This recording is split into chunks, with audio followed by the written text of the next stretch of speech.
대세담론 정치와 과학의 융합 과학 시간입니다. 초파리 유전학자 김우재 교수 나왔습니다. 안녕하세요. 안녕하십니까? 예. 아니 뭐 지금 하얼빈에 가 계셔야 되는 거 아니에요? 오지 말랍니다. 오지 말랍니까? 잘린 겁니까? 아닙니다. 계약서를 썼기 때문에 예. 잘리는 건 아니고요. 잘리는 건 아니고. 지금 중국 하얼빈도 예. 며칠 전에 그 금수령인가요? 하여튼 못 움직이게 하는 그 폐쇄 조치가 됐거든요. 도시 전체가 지금 폐쇄가 됐다고요? 몇 개 도시가 폐쇄가 됐는데요. 예. 하얼빈시도 그 중에 하나고. 그다음에 지금 제가 들은 소식으로는 예. 가족 중에 한 명만 밖으로 나갈 수 있다고 합니다. 이게 가족 중에 한 명만 밖으로 나가서 허락을 받고 뭘 하나요, 그 사람? 그러니까 이게 식료품을 사온다거나 식료품 거리에 사람이 없고요. 지금 실험실도 다 멈췄다고 하네요. 그래서 그렇군요. 저는 가고 싶지만 갈 수가 없습니다.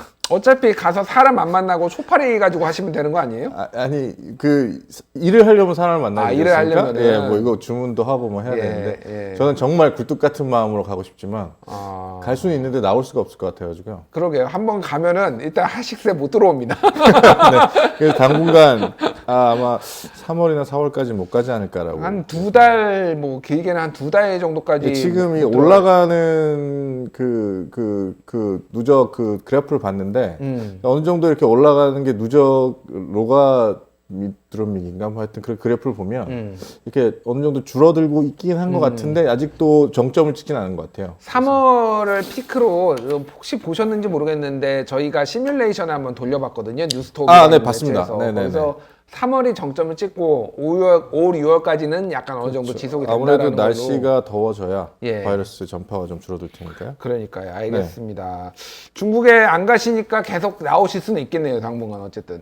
네, 나오겠습니다. 알겠습니다. 자, 오늘 가져오신 내용은 바이러스 얘기를 가져오셨어요. 네, 이 바이러스 얘기를 제가 다시 갖고 온 이유가 제가 그 전에 제가 자랑을 하나 해야 되겠습니다. 지금까지 맨날 나와서 계속 자랑하셨어요. 뭘 또 자랑을 해요? 저희가 이 우한폐렴이라고 처음에 이 여러 매체에서 부르지 않았습니까? 예. 그거를 저희 더 사실 포럼이라는 더 나은 사회를 실험하는 그 사람들의 모임이 있거든요. 더 그런 사실 게 포럼이라고. 있습니까? 실체가 있는 조직인가요? 조직입니다. 지금 한 10대 명 정도 사람이 저 주변에 모여 있고요. 거기서 처음으로 이렇게 뉴스톱을 통해서 우한폐렴이 아니다. 신종 코로나 바이러스다라는 글을 쓰지 않았습니까? 맞습니다. 저희가 굉장히 이 과학기술인이 큰 역할을 했다. 이걸 강조하고 싶었고요. 그렇군요. 네. 근데 이게 새로운 이름이 붙었어요. 네, 맞습니다. 코비드19라고. 코비드19. 예, 그게 이제 코로나 바이러스 디지즈.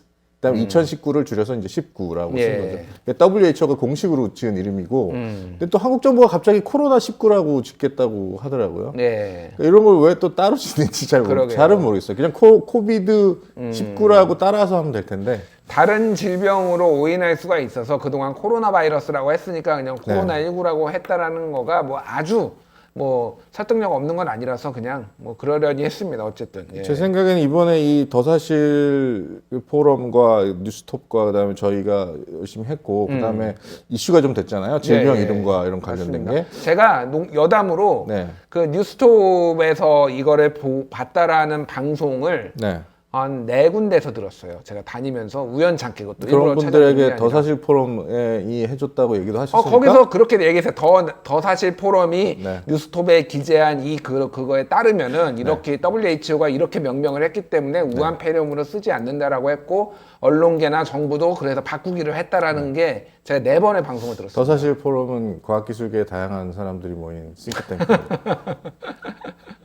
기계신가요? 갑자기 뭔가 막 웅얼웅얼 막 나오고 있어 막. 아니 많은 게 바뀌어야 되니까요. 그렇군요. 요즘에 많은 정치 세력이 뭉치고 있지 않습니까? 저희가 정치를 하지는 않지만. 정당을 만드나요? 뭐 더 사실 포럼이 혹시?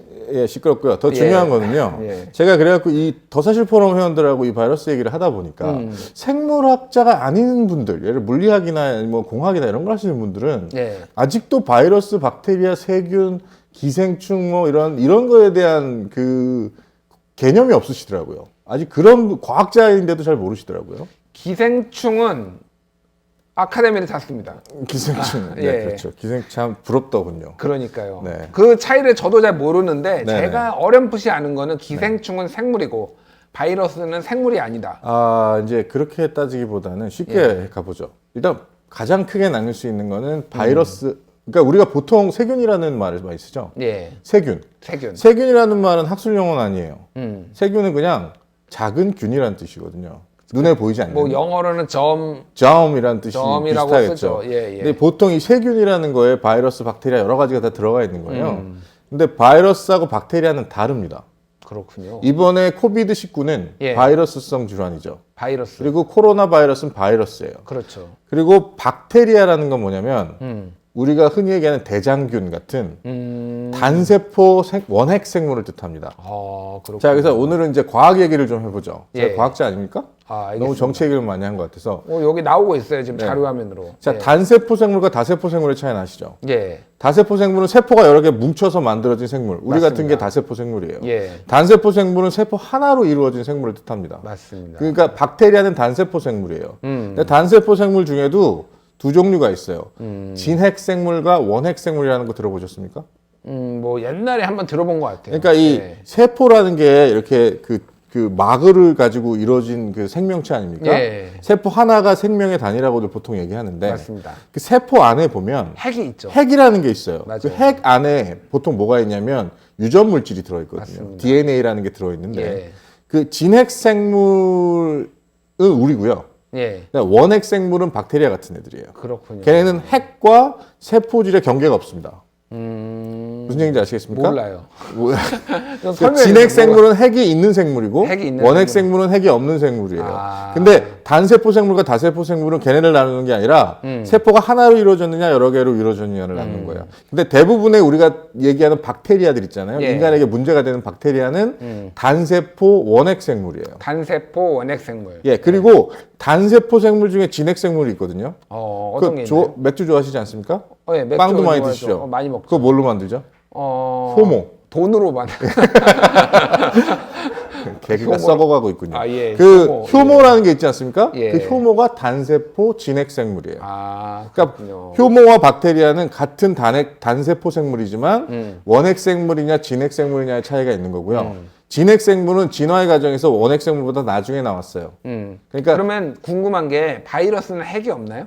바이러스는 핵도 없고 세포도 없어요. 바이러스는 그냥 뭐라고 생각하면 그냥 조그만 주머니 같은 거라고 생각하시면 되는데 바이러스 안에는 자기에게 필요한 유전 물질밖에 거의 들어있지 않은 경우가 많습니다. 그러니까 유전 물질만 가지고 돌아다니는 무생물이에요.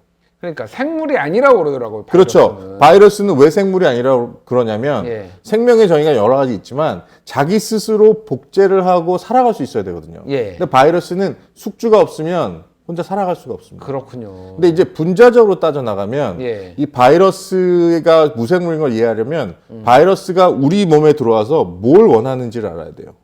뭘 원합니까?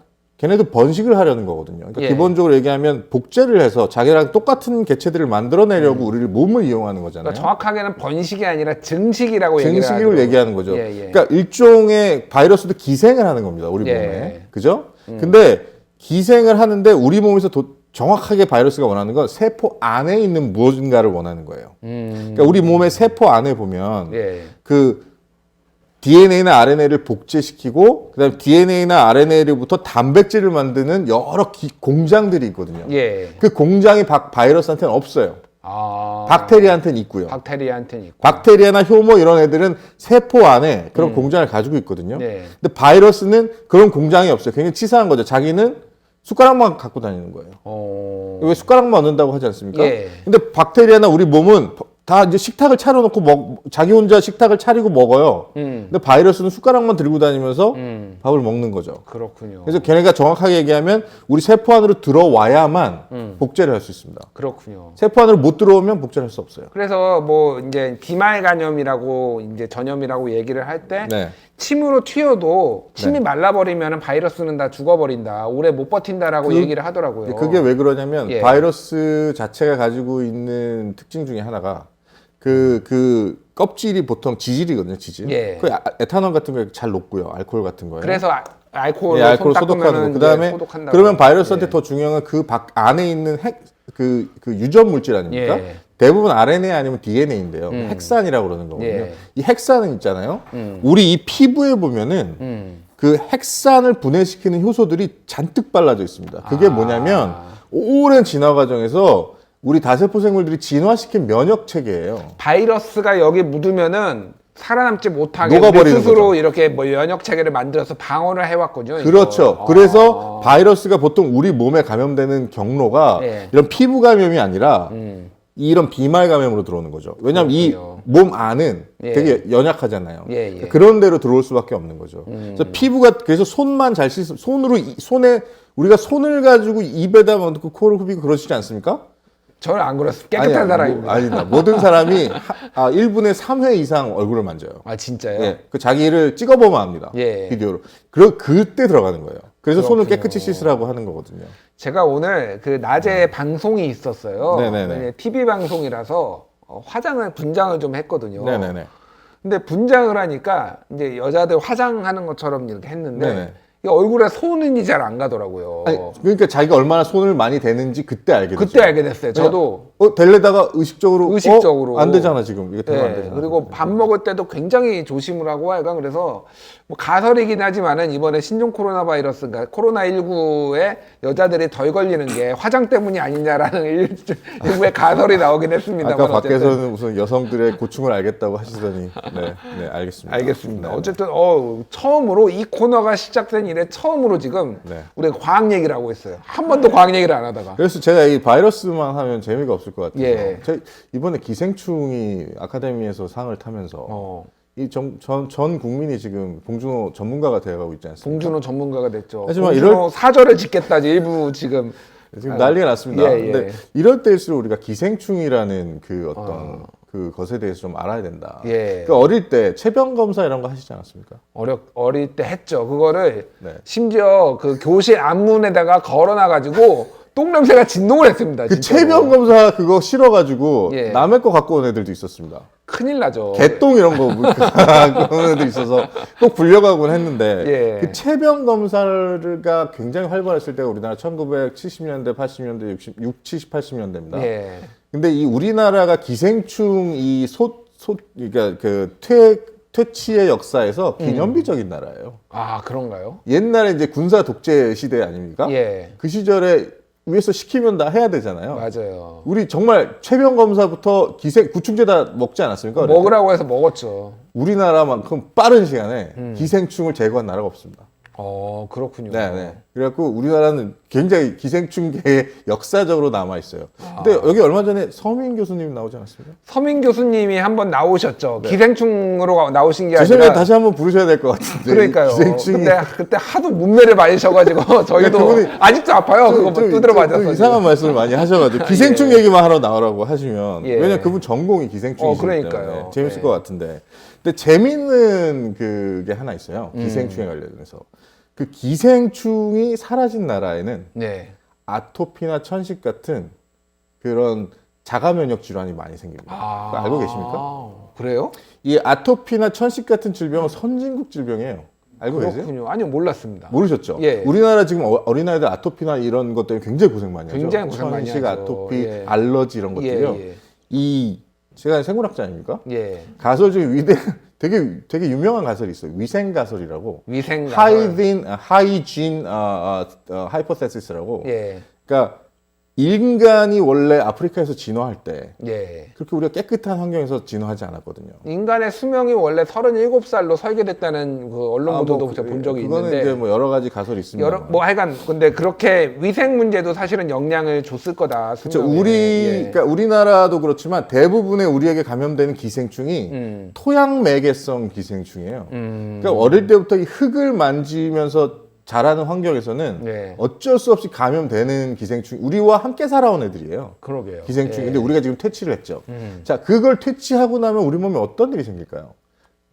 예를 들어서 우리 몸이 수백만 년 동안 진화를 하면서 예. 아프리카에서 그 기생충과 어떤 군비 경쟁을 했을 거 아닙니까? 예. 우리 유전체가.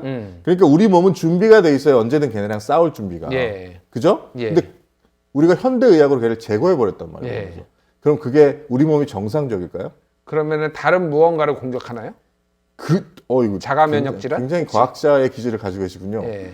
우리 몸에는요, IgE라고 해서 이 IgE라는 그 항체가 있습니다. 근데 IgE는 뭐냐면 보통 이 기생충을 찾아다니는 항체예요. 근데 이 IgE 체계가 기생충이 없으니까 어릴 때 적이 없는 거예요. 타겟이 없는 거예요. 그럼 어떻게 될까?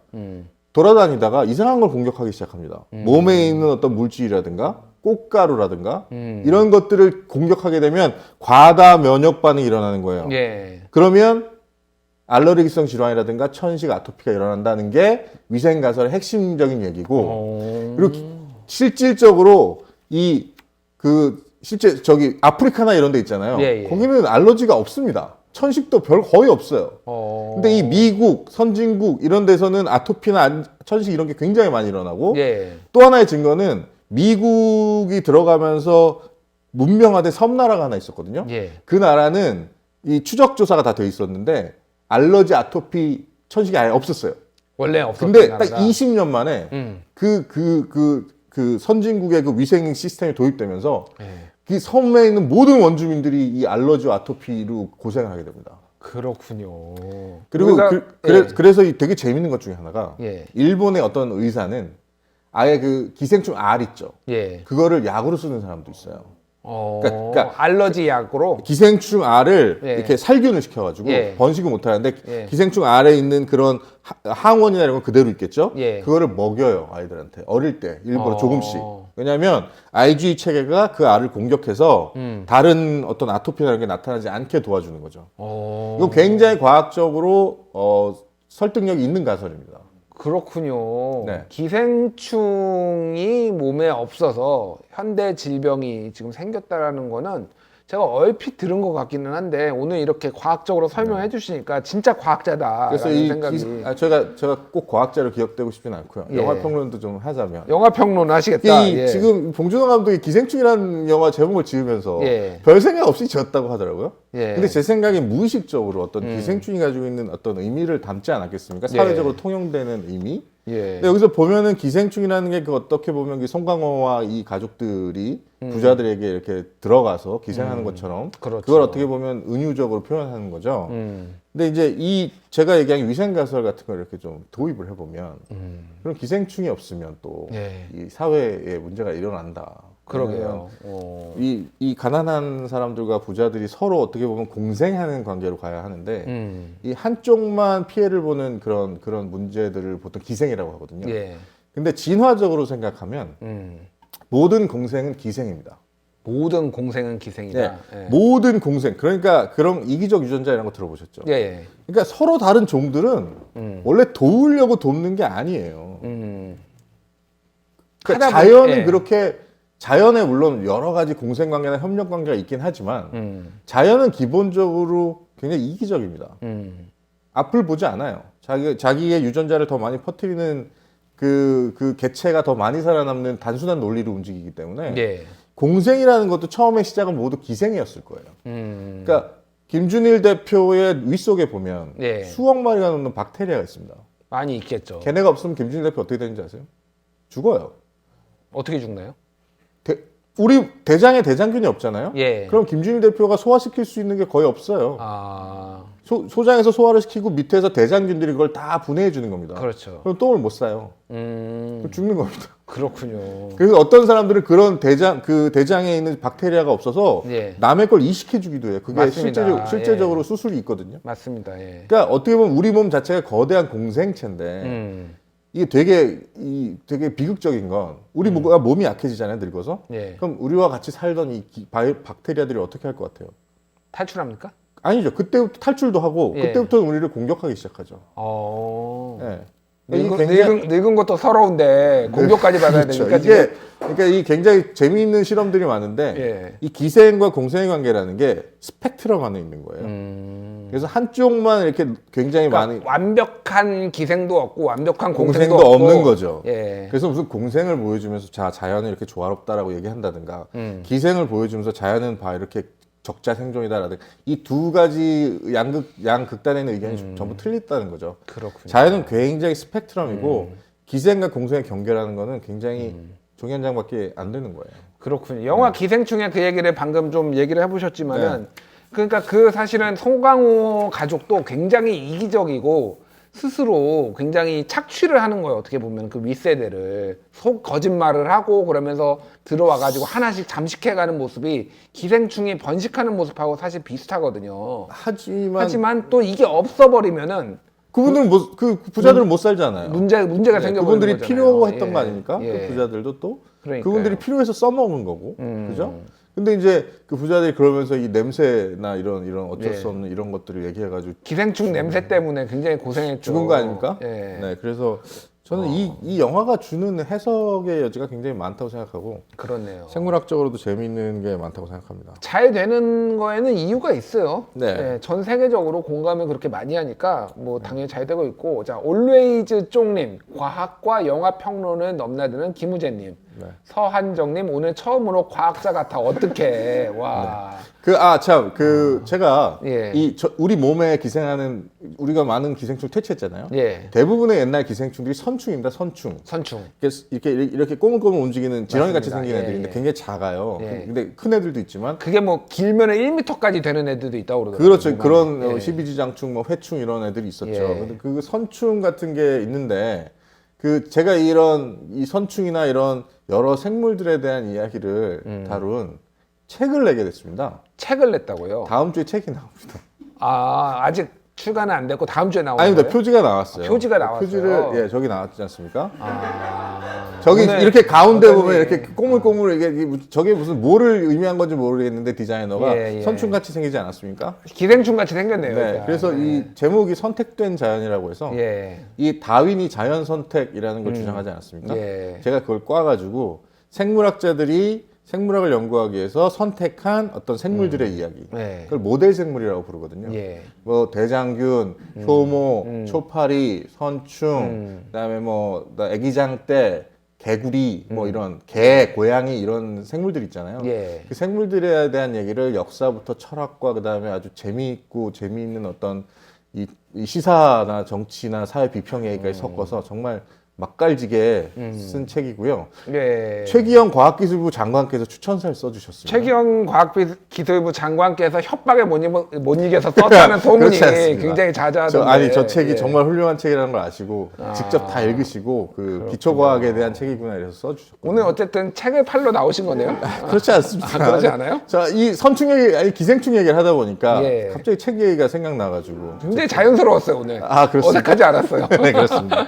알겠습니다. 선택된 자연, 우리 시청자 여러분들 관심 있으시면 사보시고 저도 사서 김우재 박사 사인도 받고 그러겠습니다. 책은 보통 친구들은 5권씩 사는 거라고 그러더라고요. 좀 가정 형편이 어려워서 저희. 네, 알겠습니다. 예, 알겠습니다. 책은 정말 기대가 되고요. 다시 코로나19로 돌아가 보면은 근데 뭐 중국도 못 가고 계신데 이거 언제쯤 그럼 끝날 것으로 보시나요? 제 생각에는 저는 사실은 이 코로나 바이러스 코비드 19가 뭐 처음 나온 질병이라 우리가 되게 공포심을 갖고 있긴 한데 근데 지금 너무 공포가 과장됐다 막 이런 얘기도 나오고 있어요. 저는 과장됐다고 생각하고요. 독감보다 위험하진 않다. 독감보다도 안 위험하다. 근데 이 중국 정부를 비판하는 건 아니고 처음 우한시에서 소동 조치가 정말 잘못된 것 같아요. 그러니까요. 이게 한 달이 넘게 방치를 한 거거든요. 그러니까요. 그래서 거기 지금 늘어나는 환자 수를 보시면 전부 중국입니다. 그러니까 애시당 쪽 환자 수가 훨씬 더 많았을 거라는 가설도 있어요. 제가 잘 몰라서 지금 이미 퍼진 상태에서. 그리고 여러분들이 생각하셔야 될 게 과학도 상식적인 건데요. 자, 우한이라는 곳에서 집단적으로 시작된 거잖아요. 밀집된 데서 급하게 퍼지거든요. 자, 우리가 그거를 똑같이 실험하고 있는 데가 하나 있어요. 일본 크루즈. 자, 보십시오. 그 밀폐된 공간에 사람들이 갇혀 있으니까 지금 급속도로 퍼지고 있죠. 그렇군요. 초기 우한에서 그런 일이 일어난 겁니다. 그렇군요. 그러니까 그렇게 밀폐된 공간이나 사람들이 대비가 되지 않은 공간이 아니면 저는 그렇게 위험한 질병도 아니고 그 다음에 나이 드신 뭐 폐에 문제가 있는 분들이 아니면 어린아이들은 지금 걸리지도 않아요. 그러게요. 이게 독감보다 그러니까 덜 위험한 겁니다. 독감은 어린아이들이 걸리잖아요. 근데 이건 어린아이들을 스쳐가는 질병이고. 근데 리원양 이런 의사는 34살인데도 죽었잖아요. 그분은 의료진이기 때문에 굉장히 처음에 마스크도 안 쓰고 일하셨다고 그러더라고요. 뭔지 모르니까. 그래서 이게 바이러스성인지 박테리아성인지도 모르고 일하다 보니까 제 생각에는 손이나 뭐 이런 데 바이러스가 막 묻었을 거거든요. 그래서 제 생각에는 초동 조치가 좀 안 됐다. 게다가. 예, 처음에 임계치가 높은 바이러스에 감염이 되신 거죠. 그래서 돌아가신 것 같고요. 예. 저는 심각한 공포도 문제지만 또 너무 우리가 이걸 또 등한시하는 것도 문제인데 이 적당한 선에서 이 공생과 기생의 경계처럼 적당한 관계가 좋다.